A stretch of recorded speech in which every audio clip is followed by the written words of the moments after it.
Transcription 97, 120 words per minute. Start.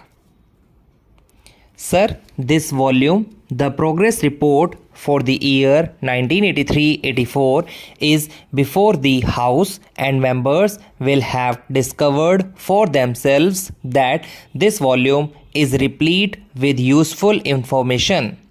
It consists of a large volume of facts and figures, and it is hardly necessary for me to make a lengthy introduction. This report is the basis of discussion now. I would make only one request to honorable members. They will have a lot to say about the various aspects of our economic situation and economic progress of the country. We would welcome all that. They are entitled to make an appraisal of the activities. Let it be a critical appraisal, and I hope, sir, that it will also be a fair appraisal. In doing so, we will have to think not of today, not of the conditions in which we are functioning, but we have to take our minds back to the days when the idea of a plan took shape, when the proposals that are now before us and the action that has been taken on them was conceived of. That were those conditions. It will be very easy for all of us to recall the days of anxiety through which we were passing then. We were not sure of our food supplies for the next month. We were, as some people said, living from ship to mouth. We had a certain nervousness about our food supply. We had, on account of frantic demands from all parts of the country, to move food from one part to another and rush it to places where stocks were low.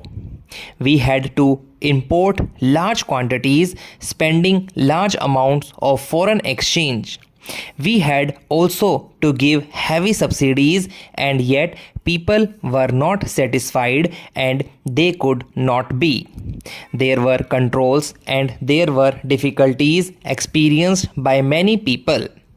The quantities consumed then were low relatively to what a normal human being must consume. Sir, this was the situation in respect of food and in respect of other consumer goods also. Cloth was so difficult to obtain, even to cover the minimum needs of an ordinary family. We had difficulties in other directions also, difficulties about transport and so on, and then it was in those very days that the problem of rehabilitation of displaced persons was prominent. We had started tackling it, but we had not completed that yet.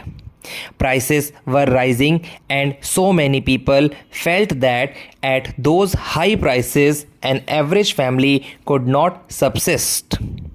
There were inflationary pressures, and so anything that we could do to relieve the situation, to increase production, to spend money making large investments, created those dangers of increasing inflation, of a further rise in prices. That was the dilemma. What is the position now? When we judge of ourselves today, we should not think of today. On the basis of conditions today, we determine the future and our future performance, but so far as the past is concerned, it is these conditions that determined our present. What is it that we find today? Our major headaches have been relieved. Nobody can say that food is a scarce. Nobody can say that cloth is not to be had. In the matter of transport, we have greatly improved, and our position in several other directions has also improved. For these things, it is not necessary to give any figures. The thing is there in the air and it is part of everybody's experience in the country that the difficulties and the anxieties have more or less gone and that we can breathe freely and can think of the future with confidence. The chief difficulty both in industry and in agriculture was, of course, that there was not enough production. We were faced with the spectacles of high prices and scarcity of food, etc. Also, our industries were not running full capacity. Existing capacities were not being utilized. In the case of several industries, we were using only a part of that capacity. Therefore, agriculture was the key to the whole situation. We must produce more raw materials in order to run our industries well. Sir, this is what we started doing. We came to the conclusion that we must do everything possible in the course of the 5 years that we had before us to bring about an increase in agricultural production to the maximum possible extent. We made up our minds that we will free ourselves from the necessity of importing food from outside countries. We wanted to be relieved of this dependence. Sir, we have succeeded in that, but for doing that, we had also to decide that the major part of our resources should be applied to this sector, and we decided to increase irrigation facilities, major and minor. We decided to make programs for giving more fertilizers, manures, improved seeds, and reclamation of wasteland. In all these directions, we have spent some money and we have achieved results in physical terms, and those results are very heartening.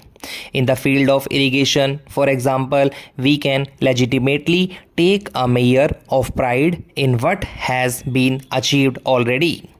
By the end of this year, the area irrigated by projects is expected to exceed 5 million acres.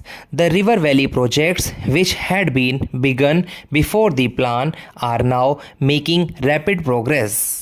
Work on the new river valley schemes, which were included in the plan for the first time, such as the Chambal, the Kosi and the Tungabhadra, had also begun. On the Kosi, preliminary work has been completed and construction is about to begin. Some members were anxious about Kosi. Estimates of about 7 or 8 crores of rupees have been sanctioned and all preliminary work has been completed. I may tell them that in a few days construction will be taken in hand. At the Kosi project, we also hope to witness the heartening spectacle of large-scale public participation.